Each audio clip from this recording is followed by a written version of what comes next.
Morning, Centennial Rotarians. Good morning. I should probably put this on. And then turn it on. What? 1 second, please. Technical difficulties. All right, I resemble that remark. All right, good morning, everybody. Good morning. Please silence your cell phones. Okay, our inspiration message this morning is from Ann West. Yeah. Ann, please. Yeah. In finding this, I went online to my favorite place. Microphone, please. I went online to, doesn't sound like it's on, is it? Okay. To my favorite place for quotes. And online I found something from Bradley Whitfield Ford, who I said, who in the heck is that? He turns out to be a prominent actor who says, infuse your life with action. Don't wait for it to happen. Make it happen. Make your own future. Make your own hope. Make your own love, and whatever your beliefs, honor your Creator, not by passively waiting for grace to come down from upon high, but by doing what you can to make grace happen. Yourself right now, right down here on earth. Thank you, Ann. Charlie, would you like to lead us in the pledge? All right, pledge allegiance To the flag of the United States of America, and to the republic for which it stands, one nation, under God, indivisible, with liberty and justice for all. Okay. Rotary Minute is from Cheryl Mayberry this morning. All right. Good morning, everyone. This morning's Rotary Minute is taken from the July issue of the Rotarian magazine. And I thought it would be interesting to share with you if you haven't read it already. It's called All Hands on Deck. And there is a Rotary conference in District 6780 in Tennessee. They decided to take a cruise ship to the Bahamas for their district meeting. And she had no idea when she planned this, her name was Deborah Davis, how high profile this cruise would become. So 200 Rotarians and their family members went on this cruise along with other people from other conferences. It was a Royal Caribbean cruise. The neat thing is about it is that they ended up doing some service projects in the Bahamas, including, I guess there were 8 projects they did around Nassau, little free libraries, playing games with children at a hospital, and afterward the team gathered for outdoor celebration with the Rotarians from the Bahamas. So they also delivered backpacks to schools. So it turned out that they developed connections between the U.S. and the Bahama Rotarians, and the cruise was an unqualified success. So I thought maybe we'd want to do that. Joking. Thanks. Thank you, Cheryl.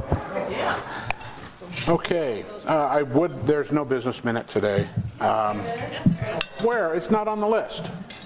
Well, I was on the list. Oh, okay, all right. I prepared all of like 20 minutes. All 20 minutes? Okay, well, come on up and just take over the meeting, okay? Good, please. Please. So my business minute, I was sitting yesterday thinking, what can I talk about? And I thought, well, I'll just look up the new forms, IRS forms for individuals. So that's what I've got here. So these are all drafts. They're not approved yet. So you'll notice on page 1 here, there's a top and a bottom with a squiggly line. Well, this is actually your postcard tax form. So the part below is the back side of the postcard. And if you look at the next 5 pages, those are the lines that were taken out of the 1040 that not everybody needs, but some people are going to need. So depending on what your tax return looks like, you're going to have your postcard plus one of the next 5 schedules, or more than one. And then all of those schedules feed into the front page of the 1040. Some of them I have yellow on it, but I ran out of time this morning, so I couldn't yellow them in all of them, where Schedule 1, Schedule 2, Schedule 3, etc. come into the front page. The other thing I put on your table is the draft form of the Schedule A. So for those of you that can still itemize, this is what the Schedule A looks like. There's several big changes. There's changes in the taxes, there's changes in the interest, other itemized deductions down there. I could only think of 2 that would go down there, and that's gambling losses and the estate tax deduction. There may be more, but those are the 2 that I see in my practice. But they're the ones that were 100% deductible without the 2% floor, and there's only like 4 or 5 of them that go down there. So that's my business minute. This is what your tax return is going to look like next year if you paper file, if anybody paper files anymore. And this is what Barb does. Oh yeah, and that's my job. Thank you, Barb. Well, and I do want to say I'm not worried about losing my job. Well, you do a great job for us, I'll tell you that. We have no visiting Rotarians, but we do have an honored guest here. Raphael Schmid, would you please stand for us? Let's all take a look at this left tackle here for Cherry Creek High School.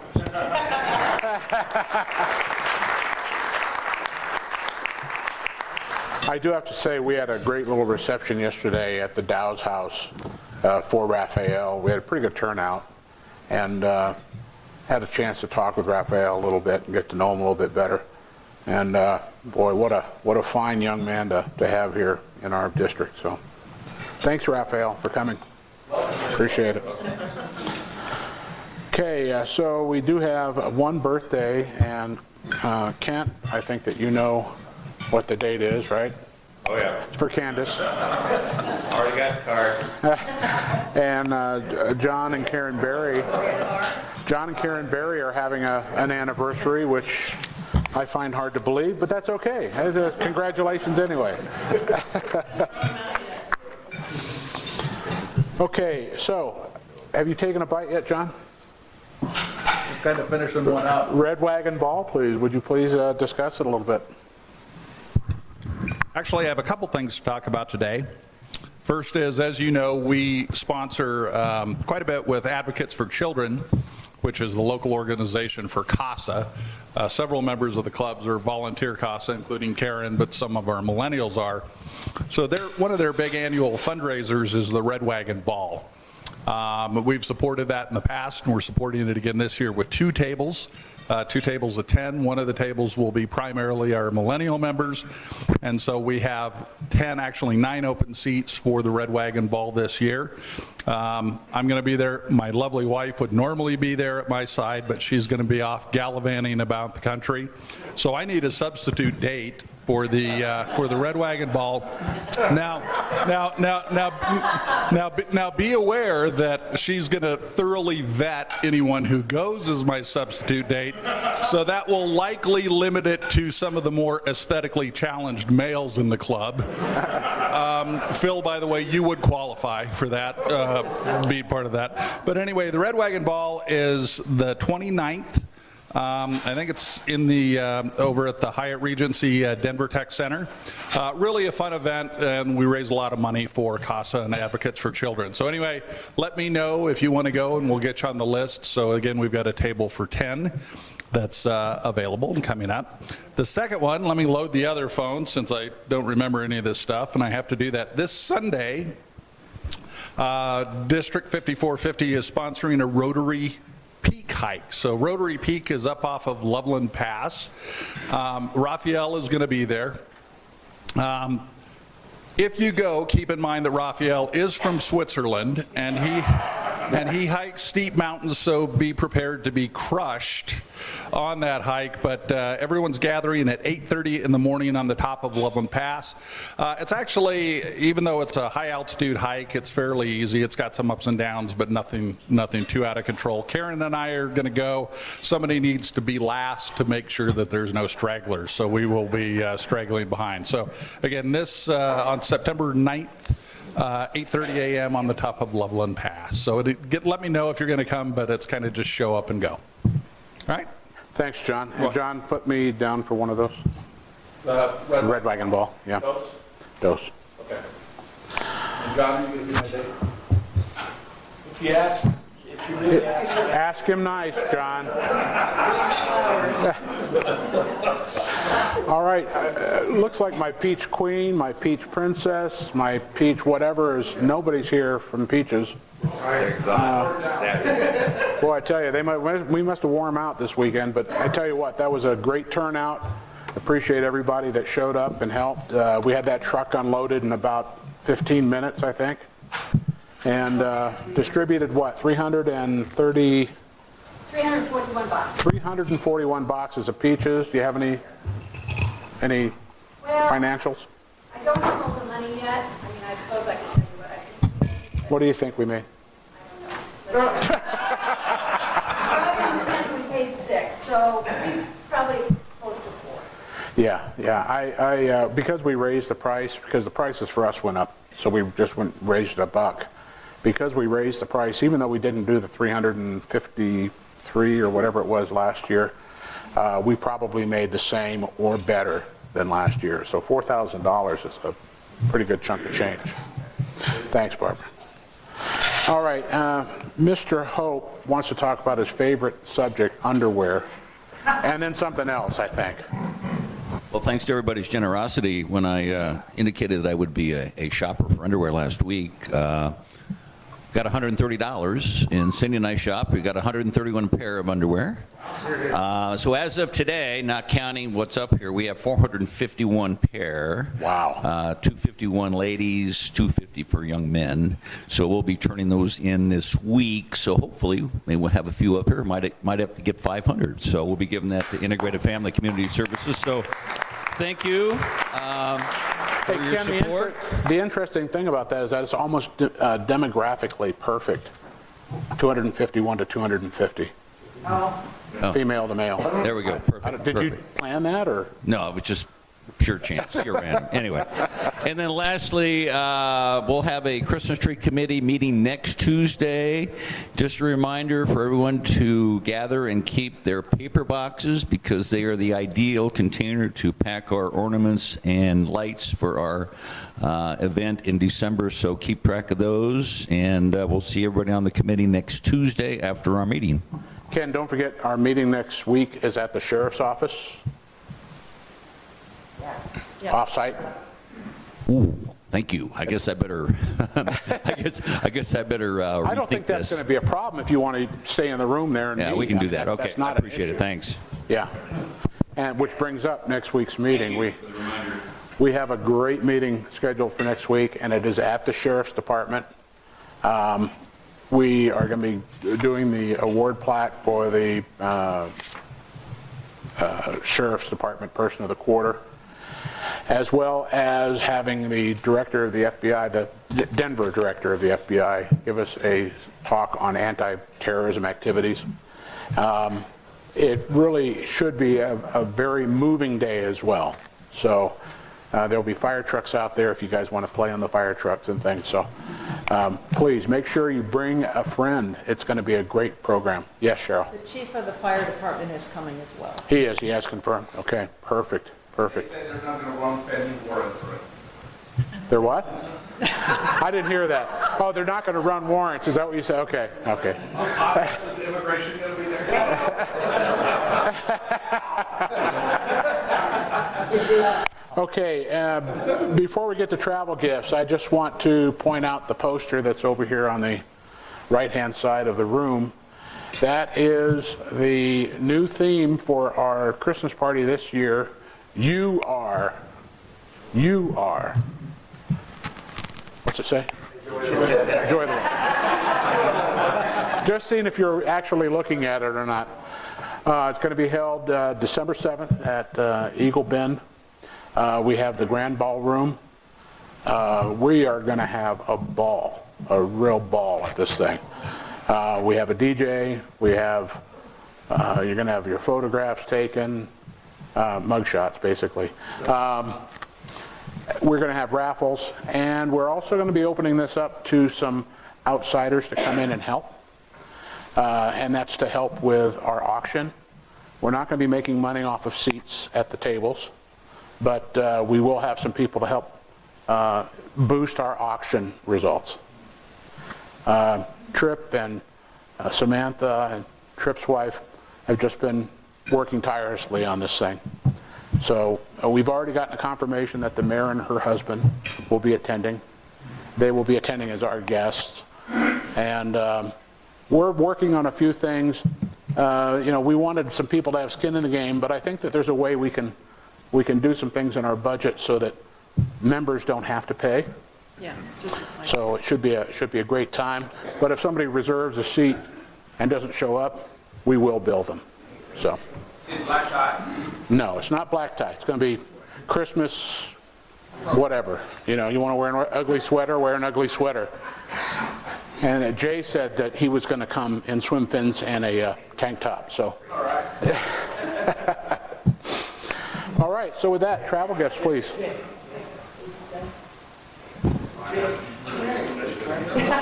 Does anybody have a travel gift? I know Kent does. Yep.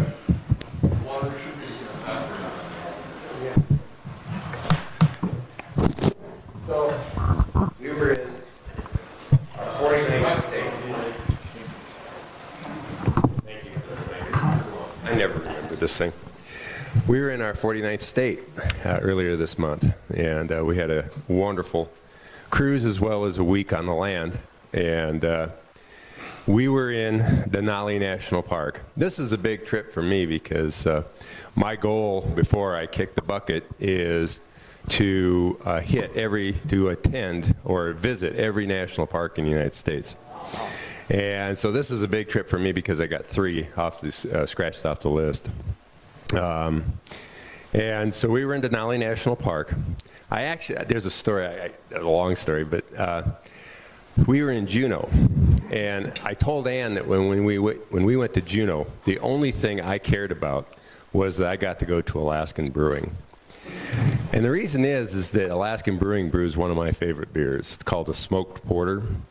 And I like it so much because they smoke their own malt. And I won't go into, I'll tell you the rest of the story some other time, but I ended up buying a gift set, which was 2 bottles of the porter plus 2 glasses. Unfortunately, one of the glasses broke. And so I thought, gee, I better get another backup travel gift just in case the bottles don't make it home. They did. Well, they will be to 2008 and 2013, so guess who's going to enjoy those. But so we got a backup gift, and Candy kind of won on this one. She observes a lot better than I do at the auctions, and she says, you know what goes over really well is stuffed animals. So, very good. So we have a sled dog. Oops, excuse me. And there is a storybook that goes along with it. About the sled dogs at Denali National Park. There you go. Thank you. Thank you, Ken. Anybody else have a travel gift? Yes. John, you first. I get to go first? Oh, bless your heart. The first thing I'd like to say is, Mary Alice, the guy that honked his horn at you when you were walking your dog the other morning, that was me. Okay. I apologize. Oops.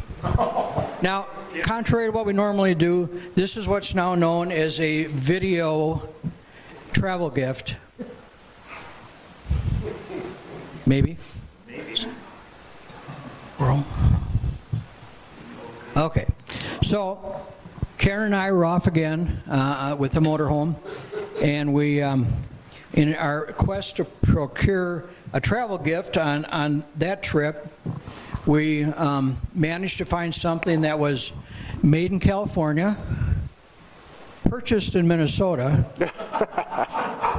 and sure to sell for a high price at the auction. Are you ready for this? Yes, we're ready. Okay, I continue. Hey, it was between that and chocolate-covered mosquitoes. So then I went up to Petersburg, Alaska to visit my brother. Now Petersburg, as you can see, is down there in the lower left-hand corner, a little town on southeast Alaska. In the motorhome? No, we flew up there.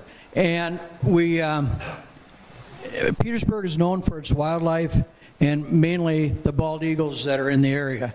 So we were up there and trying to find a travel gift. The Eagle made a suggestion, so for our more follically challenged members, and we all know who we are, you ready? So we have a t-shirt. One feather, huh? Really? But wait, there's more, okay? Now, up for auction today, auction, we have, my son and I went up there, Mikey, and we went out fishing and we caught fresh Alaskan seafood. So, what I have with me today, and this is, we're going to auction it off right now. I have sport caught, kept on ice while it was in the boat, vacuum packed and flash frozen, all in less than 8 hours, so it's extremely fresh seafood, and same day air freighted to Denver. So what we have up for auction, and I'll be accepting your highest bids, are 28 ounces of vacuum packed halibut and 14 ounces of silver coho salmon. So what am I bid? This is about a $60 value if you had to buy it in town. Who wants to take it home today? 20. 20? 50. 50? Heard 50. Got 50?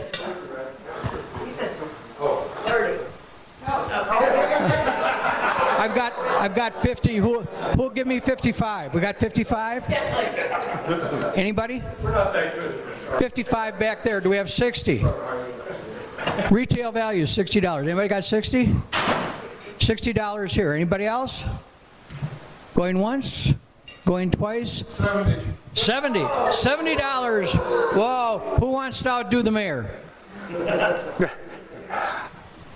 Sold.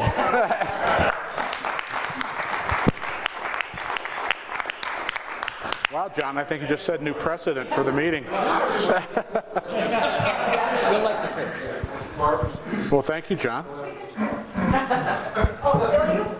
and I'll also split it if you want to do that.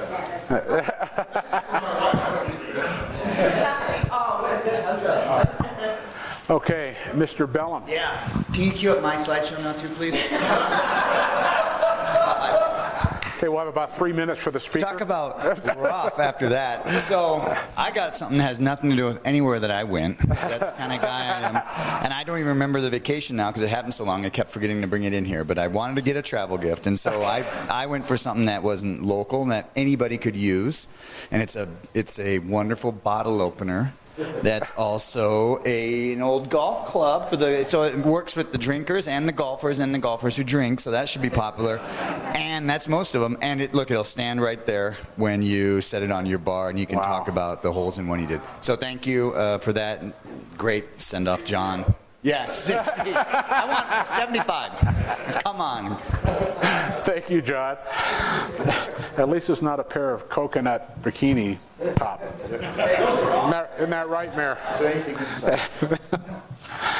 Okay, so any more happy travel guests? I'm sorry. No. Okay. So, Vern, are you going to do Happy Bucks today? I shall. We can figure out how to do Happy Bucks by having John just flash it up on the screen. I'll start it off. I'm happy for two happy bucks. One, because it's September, the weather's getting cooler. It was nice out this morning, and I'm getting tired of the heat anyway. The second one is for all the peach sales we made. And thank you, John, for taking that picture that was on the website. It's like it was my niece and her husband and kids. It's hard to get them all together at once for a picture, so I was able to send the family a picture, which they hadn't seen for a long time. So anyway, there's my $2. So, John. I'll go ahead and do 20. Wow. Next Monday is Karen and my 7th anniversary. And the reason I did 20 is it hasn't seemed like a day over 20 years. No, and actually what we're going to do is going to be real fun. A lot of you know that we actually got married at Coors Field. And so we're going to the baseball game on Monday to celebrate our anniversary. So. Happy bucks, this table? Anybody else happy? Happy, happy, happy? Okay, over here.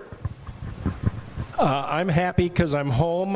Yesterday was a 24-hour, 25-hour travel day from the time we got up until we got home at 10 o'clock last night. And the bags are packed still, and so my travel gifts, plural, you'll have to wait for another time.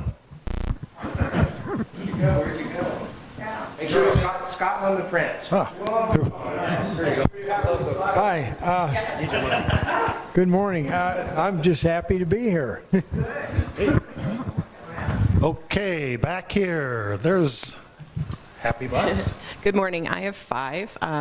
One, yesterday I ended up doing a half marathon. I had registered for it many months ago thinking I would train and everything, and the last few months have been a little hectic, and so I realized, you know what, maybe I should do the 10K instead. So I was fully committed to the 10K until I got there, and then my friend said, you can do the half, come on, you can walk part of it. So I ended up doing the half, which is why the second $1 goes to welcome Raphael, because I was supposed to go to the welcome party but couldn't make it because I couldn't walk after. My third happy buck, I started, Randy Pye's here, good. Last week I started the Centennial 101 program, which is a 6-week program the city of Centennial runs to learn more about the city. You go once a week for 6 weeks, and then there's a graduation. So the first night we got to see the video of how Centennial was created, and Randy Pye was there front and center, and it was just really great to see it. It was a great video. And it's amazing to see how much technology has changed since 1999. And how I've changed. Well, but 1999, is that when the video was done, around that time? Because it was leading up there. So anyway, it was really interesting. But if you live in the city of Centennial, I highly recommend the program. It's really great. In a couple of weeks, Sheriff Welcher will be speaking about public safety, so that will be interesting. But it's a really great program, and you get to learn a lot about it. So, and they do it every fall. So if you're interested, you just let them know. Then the other one, Kent just left, but I wanted to thank you for the card for my father passing. I really appreciated it. One of the things when Kent was talking about the national parks, my father was obsessed with the national parks and had all the passports, and every time we would go anywhere, we had to see how many stamps we could get. So that brought back a lot of memories of that and Civil War battlefields. So anyway, and the fifth one, I just appreciate everyone, and I really appreciate being a part of this group, so thank you very much. Good, good. Raphael. I have one happy buck, only to say that I'm happy to be here and to be hosted by you. Yeah. All right. Yeah, Karen. I'll just give one for the Rockies. They're kind of hanging in there. We hope that they win. We're actually going twice this weekend, so hopefully they'll win both of those games and continue for the strive to win the pennant. Yay, yay. I have, excuse me, I have one just to say thank you to all of you who showed up at our Primetimers Happy Hour this last week. We had a great turnout, and it was awesome to have so many Rotarians there. Thank you. Okay, anybody else there? I'll do this table. Phil? No? You stared me down a couple weeks ago. Anybody? Aha, here we have one. Kathy. I have two happy dollars. I spent Sunday with John and Karen Berry, and Karen was kind enough to drive us across Trail Ridge Road. It was the first time I hadn't been driving. I was a passenger and got to look. It was fabulous.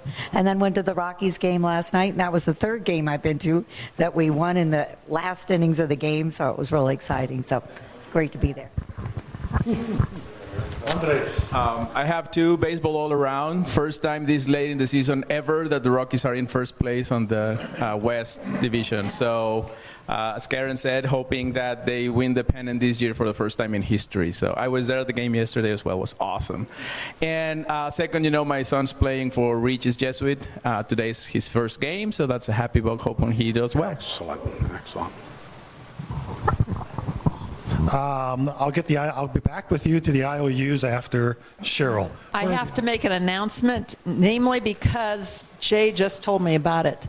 And then I'll tell you my happy buck. But I'm going to send an email out to everybody. Evidently, we do need to RSVP to the sheriff so he knows how much breakfast he needs to be bringing next Tuesday. So I'm going to send an email out to everybody. And please RSVP and let me know that you're coming. And if you're bringing a guest, please let me know so that we have enough food for everybody. And my happy buck is for Chuck Renstrom, my friend Chuck, who is going to be speaking to us today. And I'm glad you're here. Thank you. Awesome. All right. I had 5. A couple of them were for penances because I haven't been here for like 3 weeks, so I've been on the road pretty heavy. Second one is, I know he can't do this in this room, but our good friend Dave Welcher, is running for Arapahoe County Sheriff. It's actually become a contentious race and sort of political. And so anything anybody wants to do to help Dave in his campaign, I've got some brochures, and he did not solicit me to do this. He'd probably kill me if he knew I was doing this. But brochures about him and donation forms, etc. So if anybody wants to give to the campaign and help Dave, he's an awesome, awesome man, and our community deserves him. I'd hate for him to not get elected because of politics. So. If you look at the other 2 candidates, you will only vote for Dave Welcher. Yeah. Yeah, I mean, he's got the other one, 37 years in law enforcement, master's degree in criminal justice. The other 2 candidates, one's a graphic designer with no criminal justice experience, and one's been a cop in some remote county for like 5 years and no degrees. So. Wants to take you out from jail. Yeah, so it's a no-brainer. But if you want to help Dave, don't tell him I said this because he would not be happy with it. Anybody else here? Okay. These are 2 Rockies bucks. John and Karen, I was reminded, John, when you said about getting married at Coors Field, 8 years ago last week, our daughter and son-in-law, they didn't get married at the field, but their rehearsal dinner was there in the visitors' dugout for drinks and up in the club level for the dinner. And then Chris put together a slideshow that they played on the Jumbotron. We said to the rest of our kids, don't even try to top Chris Forbes on this.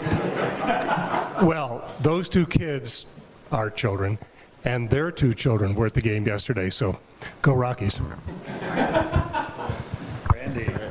I just have $1. On the way back from golfing yesterday, I saw dear Sheriff Dave campaigning in our neighborhood, working hard. I waved to him. I was in a friend's car. He was polite and waved back. I'm sure he had no idea who I was. And I feel a little bad because I know he came by our house and we had a Labor Day barbecue the night before, and it looked like the Clampets. Like it went super late, and there was coolers out and tables and chairs, and my name is written on half of it, so he may have actually known who it was. Anyway. He'll be after you. Ann. All right, the ongoing saga. Saturday, while we were giving out peaches, our daughter was moving. And John, who is still handicapped with cast or splint on each arm, was driving but couldn't lift things. And she thought that there were going to be a whole bunch of friends from church. Well, just one came. But she managed to move some things. There's still a lot of stuff in our house. But we are very glad that it's working out. So that's why the $1. Good. John. Yes. A couple. The first one is just happy to see my family back in Nebraska this weekend, and everybody got there safely and got back safely. My brother got a speeding ticket on his way back. and I didn't, so that's actually happy. And the other one is I was out last week, and we'll probably have to be out in, not next week, but the week after, so it's a penance. Okay. Patrick. Yes. Well, I'm happy that Jay over here is my daughter's neighbor, because between he and my daughter, it's not a very dull neighborhood. We went and partied at the swimming pool on Sunday evening, and then we all adjourned to Jay's driveway where we had a bonfire, and we drank a lot of water until midnight. Yeah.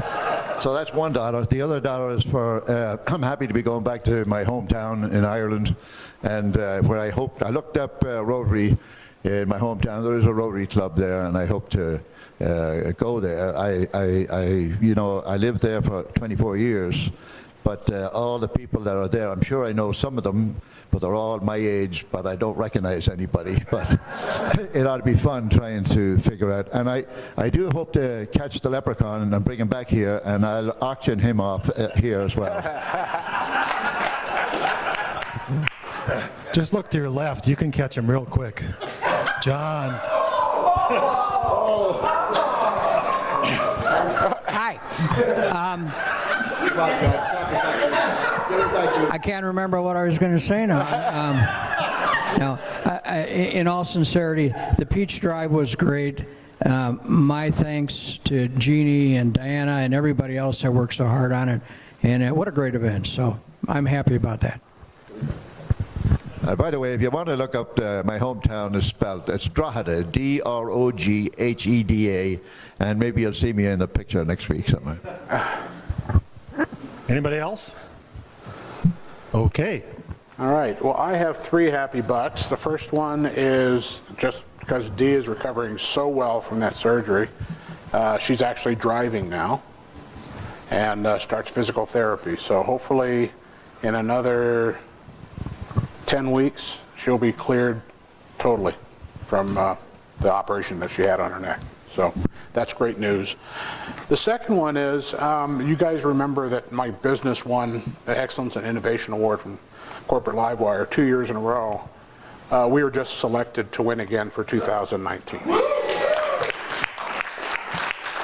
And this is because of some of the creative uses that we've used LEDs for. So. And the third is the same day I got that call, I got a call from the Better Business Bureau, and expecting the worst, I was told that we have been selected as finalists for the Torch Award this year. So I'll be going in for interviews right after our meeting next week. So with that, Cheryl. Thank you.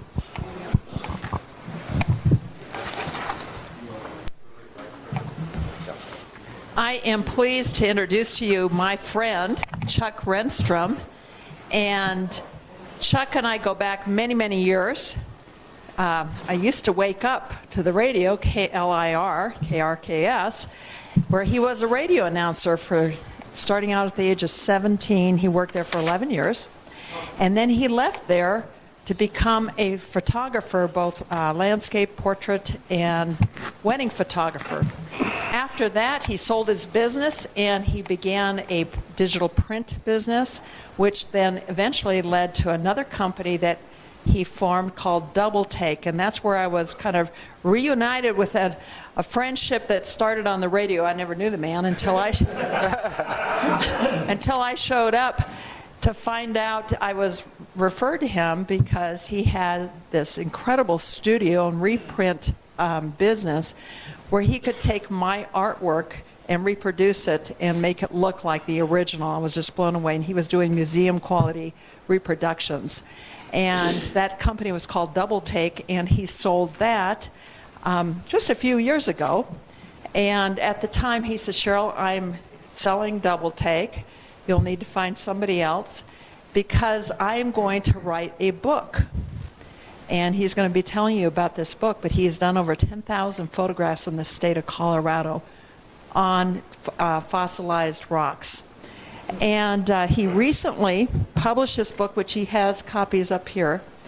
And then he just won first place book award from the Colorado Independent Publisher Association on his book, which is just amazing. And anything else I should say about you, Chuck? Okay. Please welcome Chuck Renstrom.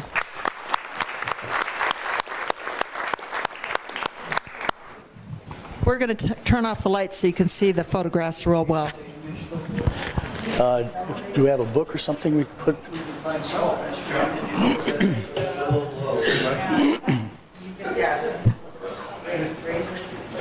That'd be good. Okay. That might be too much. Should we put your books underneath? Here we go.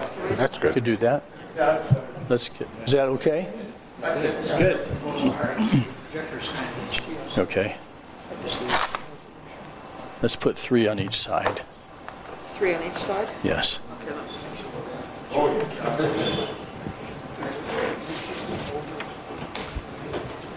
Stand by.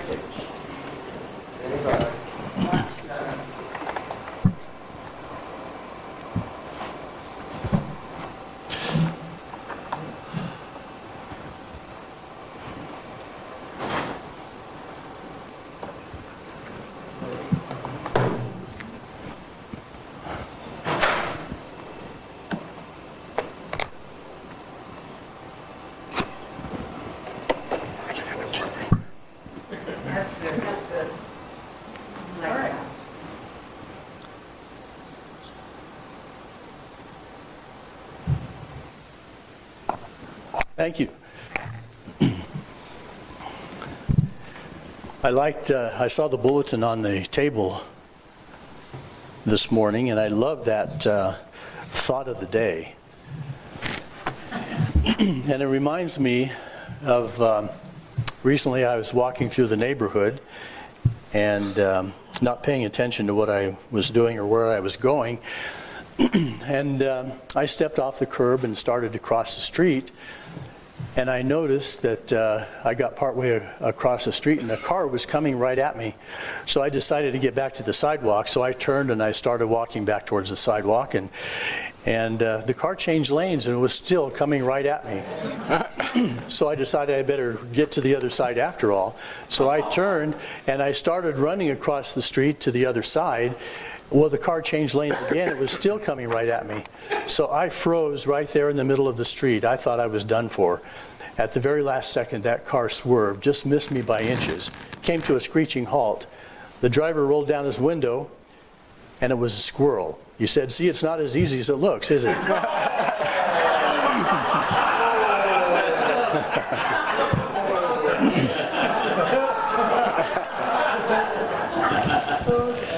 Well, I am corny.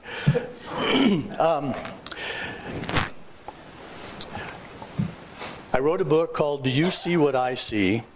And it's about fossilized animals that I have found in rock formations all over Colorado. And many times people ask me how I discovered the fossilized animals in these formations. And it was kind of by an accident, but I believe that God answered a whispered prayer at that time. I have a grandson who plays, or who did play, football at Dakota Ridge High School. And for his junior and senior years, I made a large canvas print. It was a banner on canvas that was 5 feet high and 47 feet wide. And I started by photographing each player, each coach, and each trainer on a green screen background, kind of like this. And this allowed me to extract each individual from the background and place them on any background that I wanted. And I thought since the school was close to the hogback, I would take some pictures of rock formations and I'd use those for the background. And after creating a suitable background, I added the school logo and the year of the football season. And so when this part was finished, I started to add the groups who were part of the program. First were the coaches, they're on the left-hand side, and then the junior varsity, and then the varsity players, and finally the trainers. And that was the football team in 2014. Now everybody has their own worldview. Two people can look at the very same image and see two different things entirely. One person can see this image and see an old man or a bearded man looking up. But another person looking at the very same image, but from a different perspective, can see something else entirely.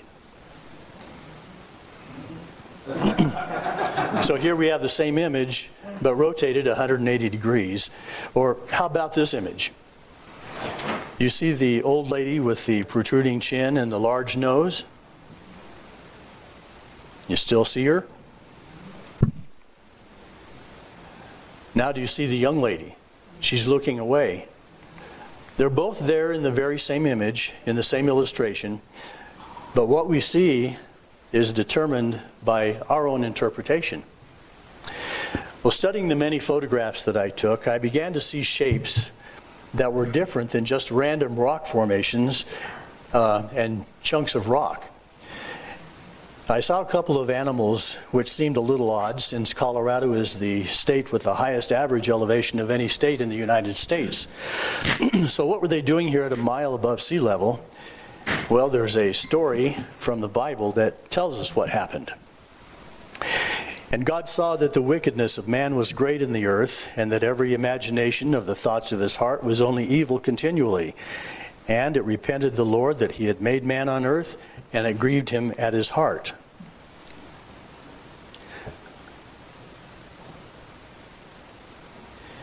And the Lord said, I will destroy man, whom I have created from the face of the earth, both man and beast, and the creeping thing and the fowls of the air, for it repenteth me that I have made them.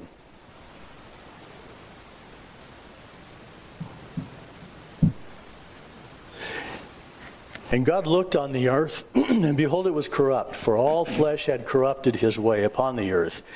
And God said unto Noah, the end of all flesh is come before me, for the earth is filled with violence through them, and behold, I will destroy them with the earth. And behold, I, even I, do bring a flood of waters upon the earth, to destroy all flesh, wherein is the breath of life, from under the heavens, and everything that is in the earth shall die.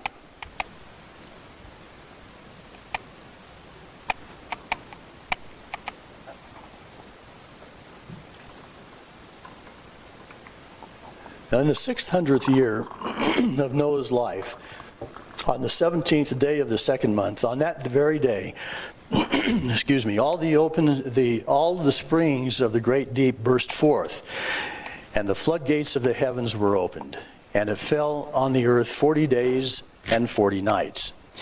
The sediments and the minerals that were stirred up in the oceans would have mixed with the volcanic ash and carried by floodwaters all over the world. Some of these sediments would have coated the dying animals like a batter and prevented oxygen from decomposing the shapes of the animals.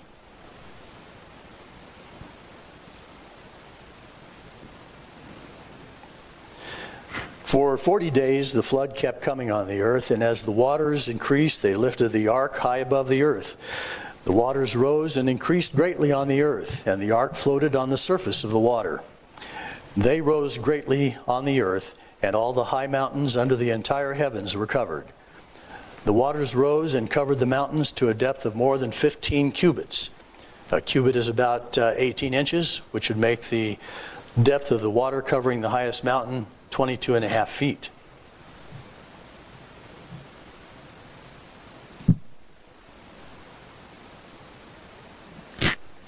It's interesting to note that there are sedimentary rock layers on Mount Everest which include limestone and marble, shale, granite, and gneiss, which is a metamorphic rock.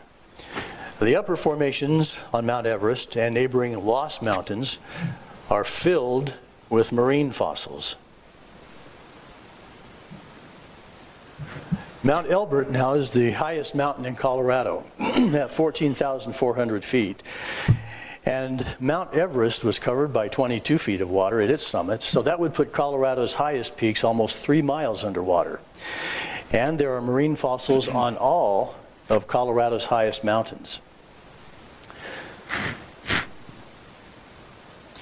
Some scientists tell us that Colorado was once under a shallow sea. And it's interesting that the definition of a shallow sea is no more than 200 meters, which translates to about 650 feet. And the water covering Colorado would have been more than 3 miles deep. The top 5 U.S. states with the highest elevations are Colorado, Wyoming, Utah, New Mexico, and Nevada. And every one of these has marine fossils at their highest elevations. Colorado has an elevation of 6,800 feet, Wyoming at 6,700, Utah 6,100 feet above sea level, New Mexico 5,700 feet, and Nevada 5,500 feet above sea level. So every living thing that moved on land perished, we're told in the Bible. Birds, livestock, wild animals, all the creatures that swarm over the earth, and all mankind. Everything on dry land that had the breath of life in its nostrils died. And that verse is found in Genesis 7:21 through 23. So every living thing on the face of the earth was wiped out. People and animals and the creatures that move along the ground. And the birds were wiped from the earth. Only Noah was left, and those with him in the ark. The waters flooded the earth for 150 days. The total amount of time from when Noah entered the ark to the time he left was 371 days, which is a little more than a year.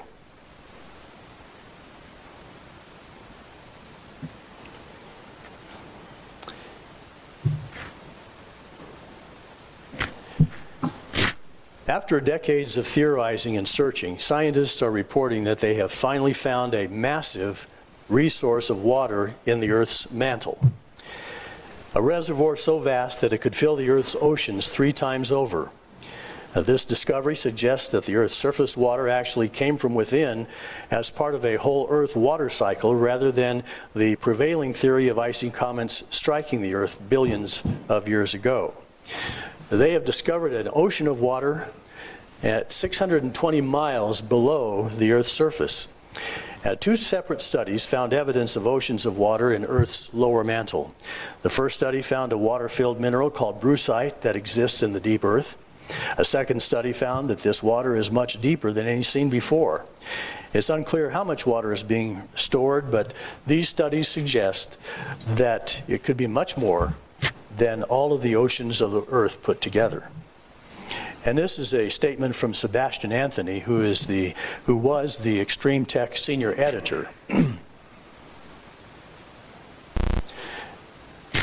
And God said, "Let there be a vault between the waters to separate water from water."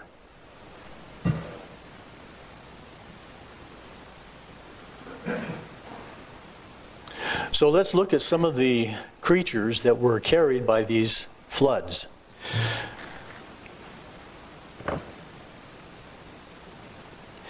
This might be a Kentrosaurus, which means spiked lizard.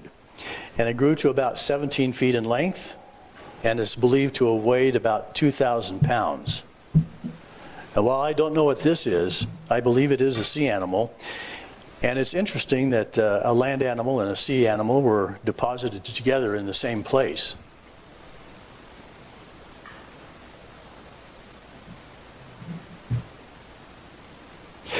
Colorado is a beautiful state with a diverse range of landscapes. We pass beautiful scenes like this, and most of us take them for granted. And not all rock outcroppings have fossilized animals in them, but many of them do. Some formations have been hiding things like these creatures for many hundreds of years.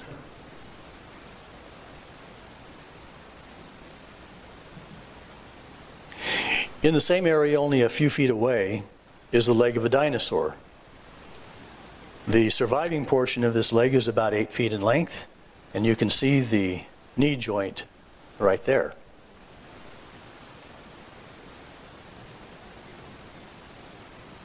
Also in the same area were these animals. Notice the texture of the surface is very rough, and this is sedimentary rock that has a lot of sand in its composition. And less than a mile away is a sea creature turned to stone. You can see the flipper on the side there, and you can see his head here turned back, which is described as a classic death pose when they were struggling to get air. There's his eye, and that's the front of his face there. Many people are familiar with the dinosaur tracks at Dinosaur Ridge west of Denver. And these dinosaur prints are headed uphill, which suggests to me that the dinosaurs were looking for higher ground as the floodwaters approached. And those tracks could have been made by a dinosaur similar to this. You can see it a little bit better here when we have you can see the crest of its head there, the eye, and its mouth right in there. He's lying on his side. There's his spine right in there. And I don't know if this is a large bird or another sea animal, but whatever it is, it's about 4 feet in length. And to me, it looks like it's got a menacing beak and intensity in its eyes. And this is definitely something that I believe lived in the water. And this discovery was made at approximately 6,500 feet above sea level. Now here we find a huge rock wall that has been hiding something for a very long time in plain sight. Have you ever seen a 60-foot long worm? It would have been a nice meal for some of the huge hungry animals in the oceans prowling around. Here's a little closer part of it. And if you look up anatomy of an earthworm, you'll see something very, very similar to this, only on a much, much, much smaller scale. And here's another worm-like creature, but without the number of segments as the previous worm had. And I can't tell if it's coming or going, but you can see the other marine creature right below it there. And do you see what I see? I see a skull of sorts with 2 eyes and 2 lips, and both of these were found at an altitude of 11,000 feet. And you can see the bird on the right, which is about 5 feet high and now just a solid piece of rock. Here is a pile of mud that's turned to stone, and it covered several animals.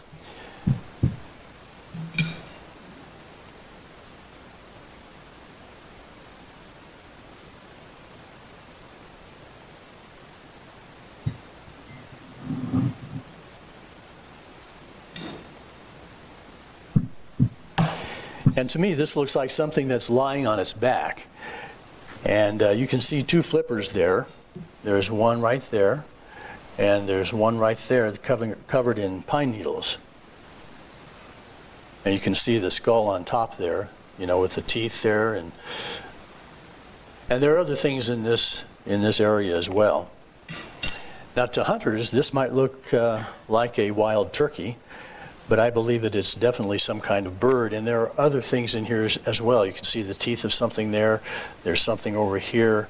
There's something up here. And these things are found all over Colorado. And there's an interesting character in here. And to me, it looks like something that you might see from the TV show The Simpsons. There's another interesting animal here in the side of this rock. And I wondered if this lizard-like thing was venomous. I don't think I'd want to stick around to find out. And another lizard-like thing, and I wonder if this one had a large tongue, a long tongue. It's about the size of a house cat. Does this look like the bottom of a foot to you? It has 6 toes instead of 5.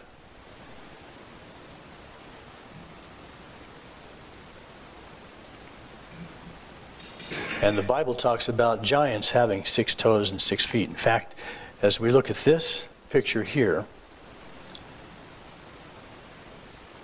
and yet there was a battle in Gath where was a man of great stature that had on every hand 6 fingers and on every foot 6 toes, 4 and 20 in number. And he also was born to the giant. And notice that this got 6 fingers. It's about 12 feet from the top finger there to the bottom of the wrist.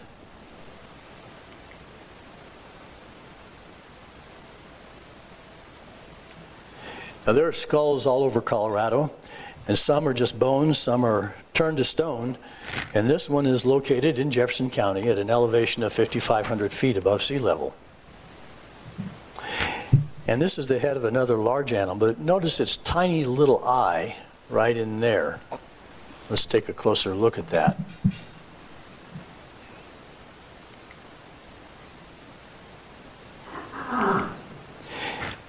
And the reason I believe this is the head of a large animal is because of the preserved eye that you see right there. And this rock is a skull of a large bird, or maybe even a medium-sized dinosaur. And this is from an area known for being very rich in fossils. On this one, your guess is as good as mine. See the eye right there, and that's the front of its face. And this is the neck and head attached to a body of what I believe is a large bird. And this is a relatively small rock outcropping. It has a reptile-like head, and that's the most prominent feature in this formation. Now this larger outcropping is about 6 feet high, and there are two large sea creatures here. One is on top of the other. And we'll take away some of the color so that you can see the first one there. And then right underneath that one is this sea creature.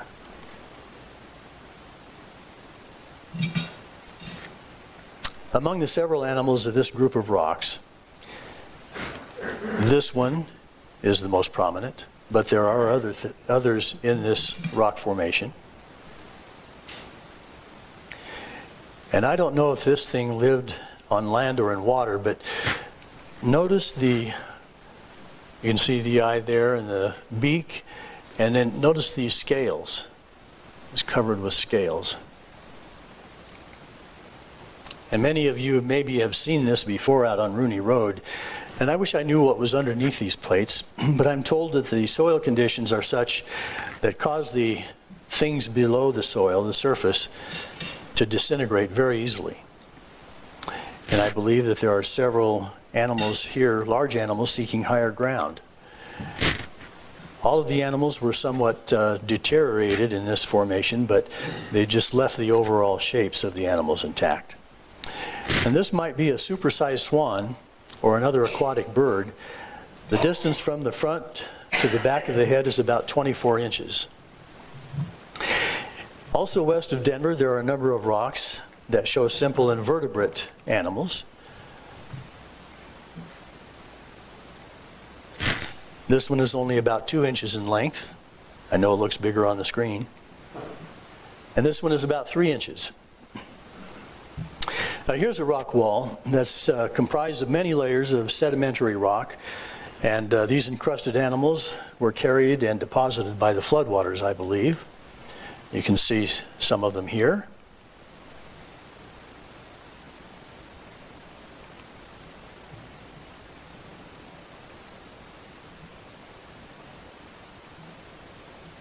And we find the same thing in this image. The topmost animal looks like a giant reptile to me. And notice the armored skin surface, judging by the size of the trees. And these are big, full-size trees that you see in there. And judging by them, I would say that this animal is about 200 feet in length. And there are a number of other large critters in there as well. And even though this looks like just an ordinary rock you would find on a hike, you can see that there's actually a large bird lying there. Here's one more deposit of ocean animals buried rapidly on top of each other. They are all throughout these rock formations.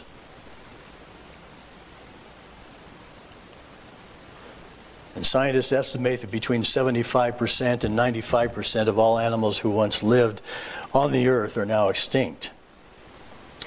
And many creatures around the world tell stories of dragons. And this could be one of them. And there are more aquatic animals that perish together in this photo. And you can see the fins and the skin texture here.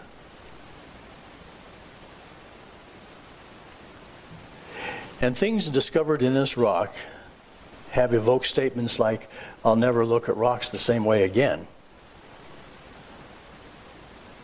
And I believe all of these creatures in this rock formation lived in the sea.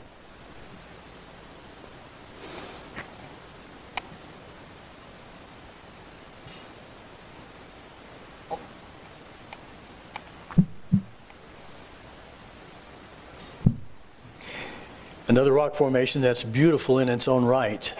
You're probably picking out some of the animal shapes already, and there are a lot of them.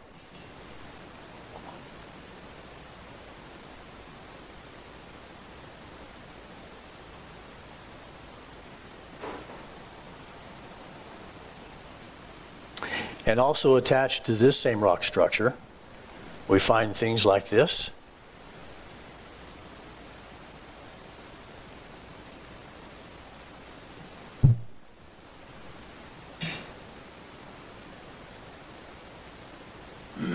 And this one is found at an elevation of more than 10,000 feet.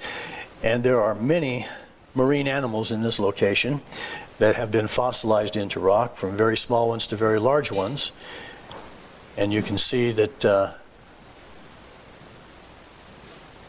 shape of it there. And this is an elevation of 5,500 feet. And there are more large sea critters. Notice the sea thing there. It's very similar to the other ones that we've seen.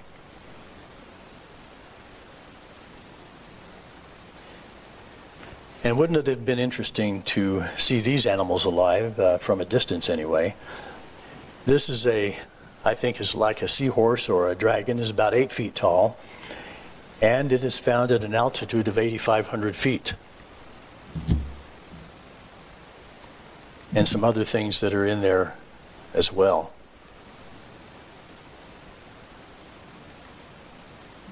I believe this is a dragon also. It's located at 5,500 feet above sea level.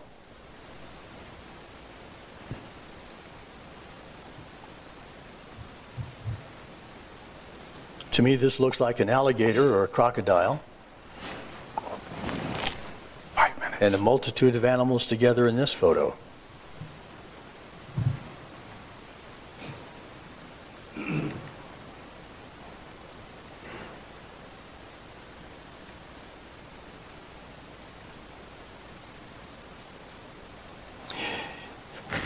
And I believe that the mineral elements reacted with the chemical elements of the various animals to produce all of these colors.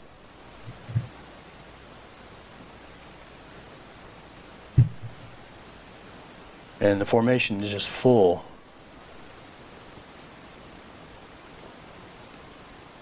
of animal-like things. This is a part of a formation that extends hundreds of feet, and it's loaded with fossilized animals. You can notice the plates in there.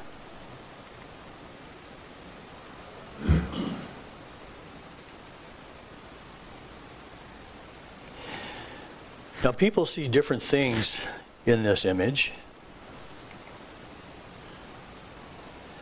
Some say it's an optical illusion, but I see a large lizard-like animal with another animal in its mouth.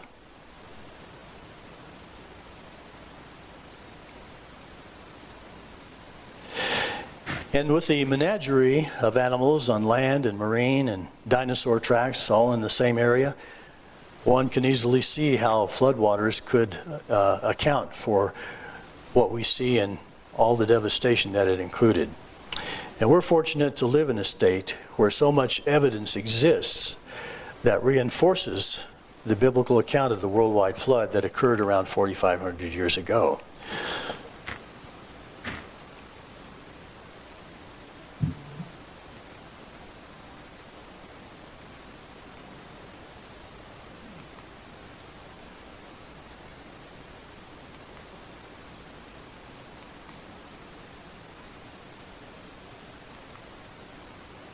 So I hope you see what I see.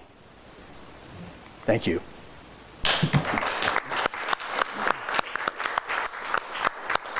Chuck, we have a couple of minutes for questions. Okay.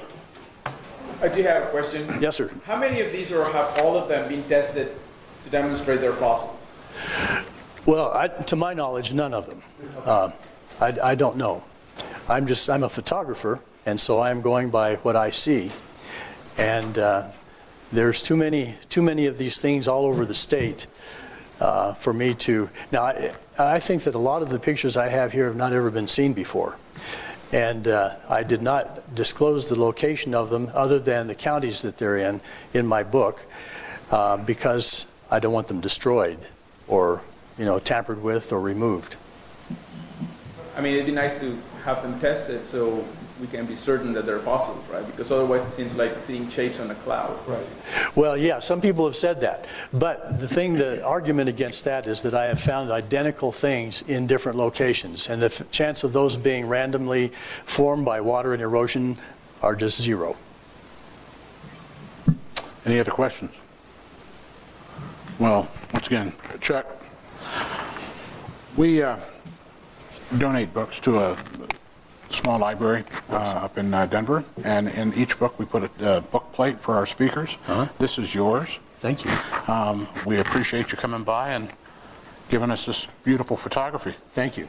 And we have one other job for you. Okay. We're going to have you come over here and make somebody very happy. Okay. Do they get a happy dollar?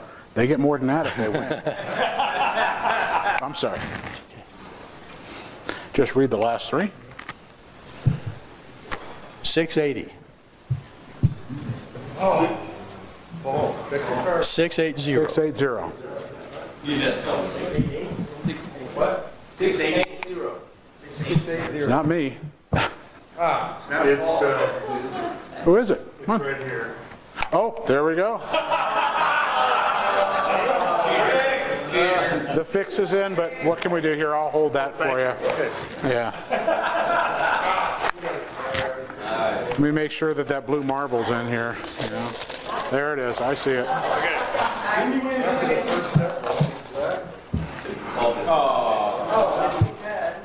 Oh, that's a shame. We do have a... There you go. There you go. Take your $10.